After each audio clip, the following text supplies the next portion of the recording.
ओम गुरुभ्यो नमः।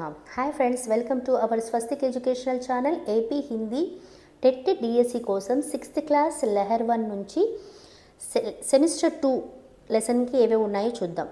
First unit, second unit చూసుకున్నాము. ఇప్పుడు థర్డ్ యూనిట్లో ఏమున్నాయి? థర్డ్ యూనిట్లో 4th యూనిట్లో గుర్తుపెట్టుకోండి, థర్డ్ యూనిట్లో 3 లెసన్స్ ఉన్నాయి. థర్డ్ యూనిట్లో ఎన్ని లెసన్స్ ఉన్నాయి? 3 లెసన్స్ ఉన్నాయి. 4th యూనిట్లో 2 లెసన్స్ ఉన్నాయి. సో టెక్స్ట్ బుక్ ఇండెక్స్ మొత్తం మనము ఎగ్జామ్కి ముందు ఒకసారి రెఫర్ చేసుకున్నామంటే బాగా గుర్తుంది. ఫస్ట్ యూనిట్లో ఏముంది, సెకండ్ యూనిట్లో ఏముంది, థర్డ్ యూనిట్లో ఏముంది, 4th యూనిట్లో ఏముంది.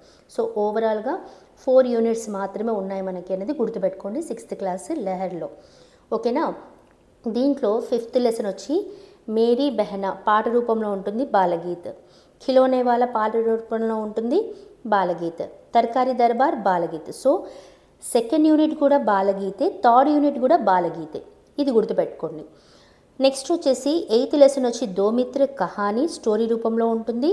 జన్మదిన్ వార్తాలాప్ అంటే ఇద్దరు మాట్లాడుకుంటూ ఉంటారు, కాన్వర్జేషన్ ఉంటుంది. సో ఇలా గుర్తుపెట్టుకోండి.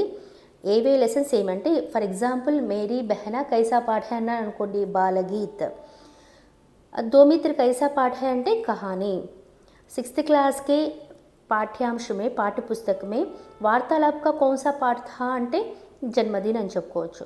మళ్ళీ క్యారెక్టర్స్ కూడా అడుగుతూ ఉంటాను, నేను బిట్స్ మీకు ఇస్తూ ఉంటాను, ఒకసారి రెఫర్ చేయండి. మన ఛానల్ సబ్స్క్రైబ్ చేసుకొని లైక్ చేయండి, షేర్ చేయండి. మరిన్ని వీడియోస్ మీకు వస్తూ ఉంటాయి.